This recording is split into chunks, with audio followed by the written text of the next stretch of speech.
چینې پر غاړه بنجونې راټولې دي د منګو په سرونو به یې ګلونه ایښي د اوبو په هندارو کې به یې د سپرلي رنګونه ټالوله د دوی د خبرو شور به د چینې له اوبو سره ګڼ شو او د غرونو تر لمنو پورې به ورسېد لکه د ژوند یو ښکلی پیغام یو یې به سندره ویله بل یې به موسکا کوله او دریمې به د خپل سبا خوبونه د اوبو پر مخ انځورو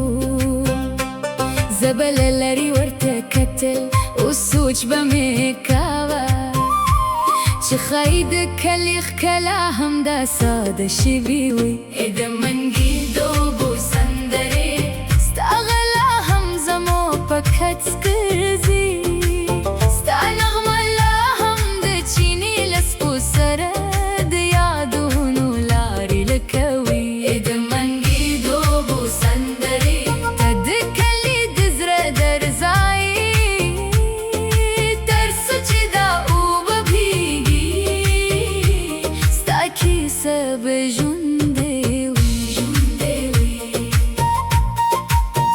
یو مازدیګر باران راغی او د چینې اوبه لا تیزې شوې نجونې د ونو لاندې ودرېدې خو سندرې چوپې نه شوې باران د منګو پر کرتو ورېده او د خرو بوی هوا دد کړ لکه د خاورې ځای چې خپل خوښي ښکاره کړي سپین تیرې به وي دا اوبه یوازې اوبه نه دي دا د نسلونو امانتي دا د کلي حافظه ده او رښتیا هم په هر کې یو کیسه پرته وه د یو ماشوم خندا د یو مور دا او د یو مسافر انتظار د منګي د اوبو سندرې ستا غلا هم زما په کڅ ګرځي ستا نغمه لا هم د چینې له سپو سره د یادونو لارې لکوي د منګي د اوبو سندرې ته د کلي د زړه درځایي تر څو چې دا اوبه بهیږي ستا کیسه به ژوندۍ وي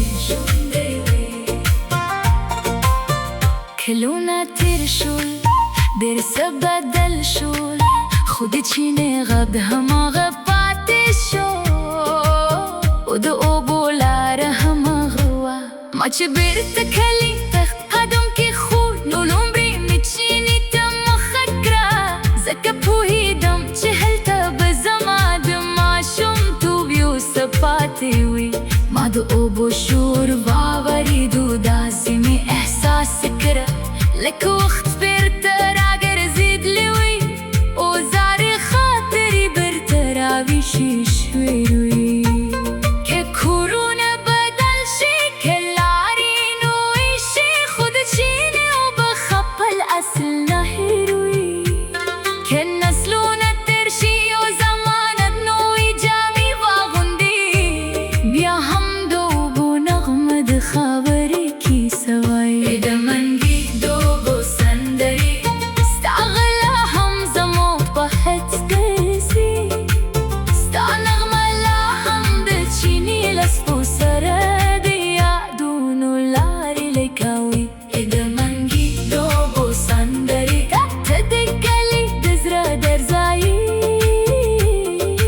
تر څو چې دا اوبه بهیږي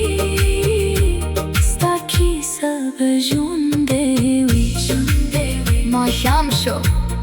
سپوږمه د غرونو پر سر وخته او د چینې شور لا هم روانو